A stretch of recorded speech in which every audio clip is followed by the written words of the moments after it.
Friends. And I'm not talking about the TV show Friends. I'm talking about real friends. A real friend, someone that would go and pull you out of jail.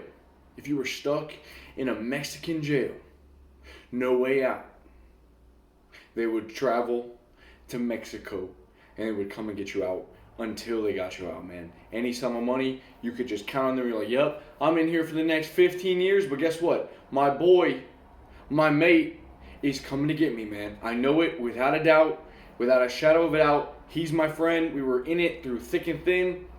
We worked shit out. We fought. That's my friend, right? He's coming. He's going to be here. I just know it. Just another day. You're crossing out the days, man. How many of us can say that we have a friend like that? A friend that we completely trust, completely has our back. And you know what? I'm almost mind blown that that's such a rarity. Why is it such a rarity to have a good friend?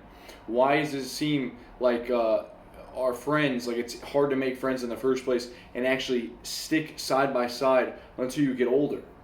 Why is it that we have family feuds with our brothers and sisters, our moms, our dads? It's like I've seen so much in my family. People fall out. Dad's not invited to the parties. People don't like each other. People bicker and complain. They major in these minor little arguments. They are focused on trivial things. Everyone starts hating each other. What the hell? Why is this the norm? Why isn't there an alpha male in the family that stands up and, says, hey, everyone, get your head out of the gutter, out of the ground, and look, we're family. We need to look out for each other. This is our tribe. Why not? I don't see the point. So look, we've got to talk about how we can make sure that we unite ourselves and we have this solid friend, and how we preserve, and nurture this relationship. Because so many times, man, I've just seen fallout after fallout in my own life. I see how easy it is to get contempt, to get resentful for someone, for your business partner, for your brother, for your friend, and it's not good. It's going to ruin your life in the long run. And I think that you have to be willing to go to war. All right, willing to go to war. Because guess what? Speaking about things that are bothering you is uncomfortable. Calling people out is uncomfortable. And these days, we don't really like confrontation. You know why? We don't see it too much. We get our fill on confrontation and, this stress that goes on with people. We get it from the media. We get to see the politicians going to war, battling it out. We get all these TV shows, these crime, all this shit, all this stuff. Judge Judy. Well, let me tell you. Well, me and my friend, I know for a fact that, as time goes on and we let stuff build up, we start getting hateful, resentful for each other. But this is my friend, man. I've known him for 10 years. We start bumping heads. Eventually, we've got to speak up. We cannot be afraid to speak up. If something's bothering you, you have to make it known. Or it's going to sit there, it's going to fester, it's going to be like a poison that just infects your whole body, man. And it's going to really ruin that relationship. So, a lot of people think that confrontation is bad, going to war is bad. But actually, once you go to war, it unites the people. You got to help each other out. So don't be afraid. I'm telling you, don't be afraid. If something's bothering you in your friendship, in your friend group, bring it up. Or you'll notice that all your friends start to get distant and there's no love between you. It's because something's going wrong. Bring it up. Don't let these things sit. Eventually you'll just, find yourself sitting in the back. You don't really care about anyone anymore. You want to be alone. And that is going to lead to misery. Because look, you're not supposed to be alone. Law 18 in the 48 Laws of Power. Isolation is dangerous. Do not build fortresses. All right, a lot of us are building fortresses on our life. And it's because we're afraid of conflict. We're afraid of having a crucial conversation, stepping up, talking. This is how it needs to be. Why are we fighting? Why are we bickering?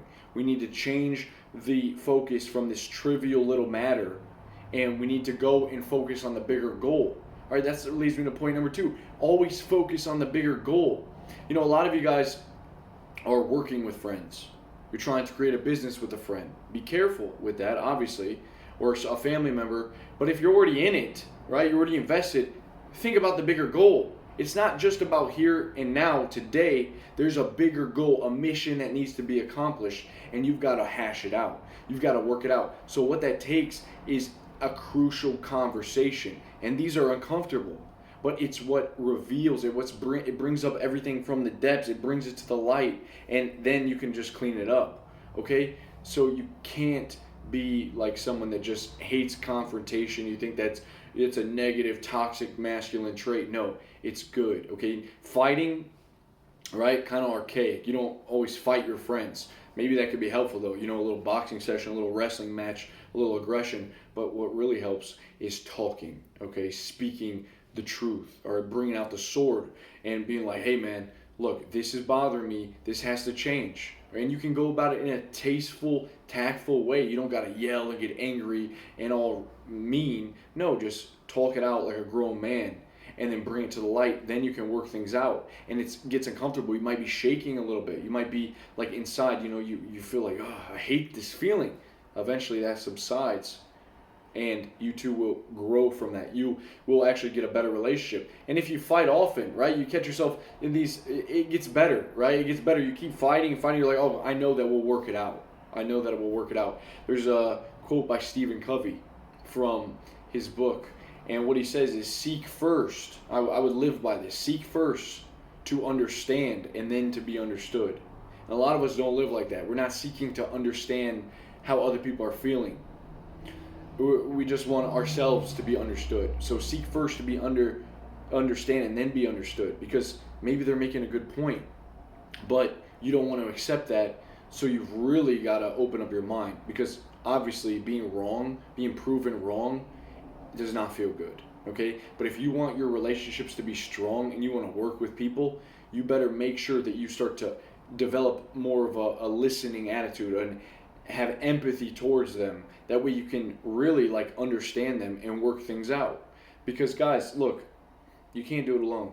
So stop it. You can't be divided. I know the world may be telling you that go at it alone, be a lone wolf. Sure, do it, but you'll see too much time passes alone, you'll be miserable.